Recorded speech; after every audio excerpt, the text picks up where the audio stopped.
ஆகையால் நல்லா கவனிக்கணும். உனக்கு பிள்ளை இல்லை, மலடியாயிருக்கிறாய். ஆனால் நீ கர்ப்பவதியாகி குமாரனை பெறுவாய். தேவன் அற்புதத்தை செய்யவிருக்கிறார். ஆகையால் அதுக்கப்புறம் நீங்க வாசிச்சு பாருங்களேன். ஆகையால் நீ ஜாக்கிரதையாயிரு. என்னது? கொஞ்சம் ஜாக்கிரதையா இருங்கண்ணே. என்னது? கொஞ்சம் தப்பா ஏதாவது பேசுறனா?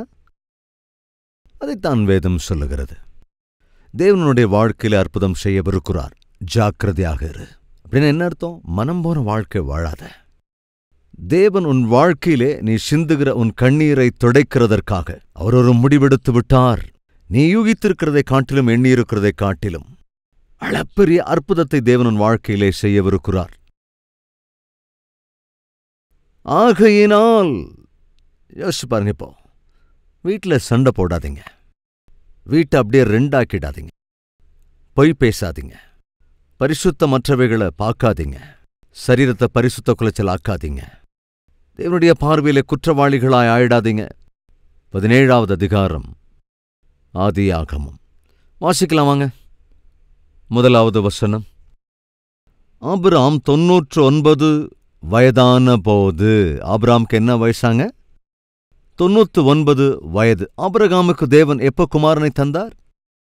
அவனுடைய 100வது வயதிலே அருளினார். அப்படின்னா எப்போ தேவன் தரிசனமாயிருக்கிறார்? அற்புதத்தை செய்வதற்கு முன்பு தரிசனமாகிறார். 24 வருடங்கள் வெயிட் பண்ணியிருக்கான். இப்பொழுது தேவன் ஆபிரகாமினுடைய வாழ்க்கையிலே அவர் நினைத்த அதி அற்புதமான வாக்குத்தத்தத்தின் மைந்தனை தரப்போகின்றார். 99வது வயதிலே ஆபிரகாமுக்கு தேவன் தரிசனமாகி, ஆபிரகாமே, நான் சர்வ வல்லமையுள்ள தேவன். நீ எனக்கு முன்பாக நடந்து கொண்டு எப்படி இருக்கணும்னு சொல்றாரு? குற்றமற்றவனாக இரு. ஐயா ஆபிரகாமே, 4வது வசனம் நல்லா கவனிங்க. நான் உன்னோடு பண்ணுகிற என் உடன்படிக்கை என்னவென்றால், நீ திரளான ஜாதிகளுக்கு தகப்பனாவாய். இனி உன் பேர் ஆபிராம் என்னப்படாமல் நான் உன்னை திரளான ஜாதிகளுக்கு தகப்பனாக ஏற்படுத்தினபடியால் உன் பேர் ஆபிரகாம். ஆபிரகாம் எனப்படும். ஆபிரகாமே, நான் உன் வாழ்க்கையில் ஒரு அற்புதத்தை செய்யப் போகிறேன். வெறுமையாயிருக்கிற உன் குடும்பத்தை துளிர்விட பண்ணப் போகிறேன். உன்னுடைய அவமானத்தை அகற்றி போடப் போகிறேன். நீ எத்தனையோ காலமாய் நம்பிக்கொண்டிருக்கிற, எத்தனையோ காலமாய் எதிர்பார்த்து கொண்டிருக்கிற வெகுமதியை, அற்புதமான வெகுமதியை அருளிச் செய்யப் போகின்றேன். ஆபிரகாமே, ஜாக்கிரதையாயிரு. குற்றமற்றவனாய் ஒரு உத்தமனாய் இரு. இதேதான் மனோவாவின் மனைவியிடத்திலையும் சொல்லப்பட்டது. வருகிற வருடத்தில உன் வாழ்க்கையில் ஒரு அற்புதத்தை செய்கிறேன். சீக்கிரத்திலே உன் வாழ்க்கையிலே நீ அற்புதத்தை காணப்போகிறாய். ஆகையால் நீ ஜாக்கிரதையாயிரு. அம்மா, நீ மலடியாயிருக்கிறாய். உனக்கு பிள்ளைகள் இல்லை. அவமானத்தினால் நீ தவித்துக் கொண்டிருக்கிறாய். ஆனால் கவனி, தேவன் உன் வாழ்க்கையில் ஒரு அற்புதத்தை செய்யவிருக்கிறார். மலடியாயிருக்கிற உன்னுடைய வாழ்க்கையிலே தேவன் ஆச்சரிய காரியத்தை செய்யவிருக்கிறார். அற்புதம் செய்யவிருக்கிறார். ஆகையினால் நீ எச்சரிக்கையாயிரு. சகோதரனே, சகோதரியே, இந்த செய்தி ஒரு விலையேறப்பெற்ற செய்தி. இந்த செய்திக்கு பின்னால் தேவனுடைய உத்தேசம் இருக்கிறது. எனவேதான் உன்னிடத்திலே சொல்லுகிறார், அற்புதம் உன் வாழ்க்கையில் நடக்க வேண்டும் என்று நீ எண்ணினால் ஜாக்கிரதையாயிரு.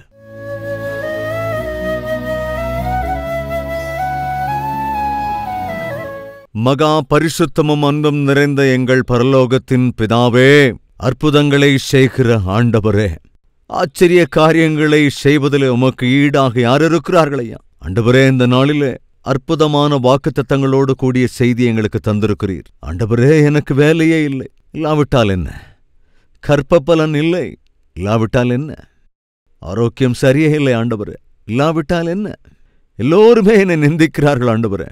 எல்லோரும் என்னை வெறுக்கிறார்கள் அப்பா. எல்லோரும் என்னை வெறுத்து ஒதுக்குகிறார்கள் ஆண்டவரே. ஒதுக்கினால் என்ன? நான் உன் வாழ்க்கையிலே அற்புதத்தை செய்யப் போகிறேன் என்ற ஆண்டவரே, உம்முடைய இந்த வாக்குத்தத்தத்தை விசுவாசிக்கிற பிள்ளைகளை ஆசீர்வதிங்க. இந்த வாக்குத்தத்தத்தை நம்பி அப்பா உம்மை துதிக்கிற உம்முடைய பிள்ளைகளை நினைவுகூருங்க ராஜா. அப்பா, நீர் தந்த வாக்குத்தத்தங்களை நிறைவேற்றுவீர் என்பதனால் எச்சரிக்கையோடு கூட வாழ்கிற மனதை, பரிசுத்தமாக வாழ்வதற்கு தேவையான ஆவிக்குரிய நடத்தைகளை ஒவ்வொருவருக்கும் அருளிச் செய்யுங்க ராஜா. சீக்கிரத்திலேயே ஒவ்வொருவருடைய வாழ்க்கையிலும் ஒரு பெரிய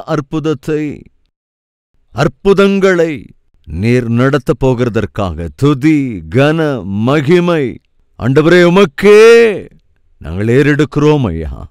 நாங்கள் விசுவாசிக்கிறோம் என்பதால் உம்முடைய மகிமையை கண்ணார காண்கிற கிருபை அருள வேண்டும் என்று இயேசு கிறிஸ்துவின் நாமத்தில் வேண்டிக் கொள்கிறோம் பிதாவே, ஆமென்.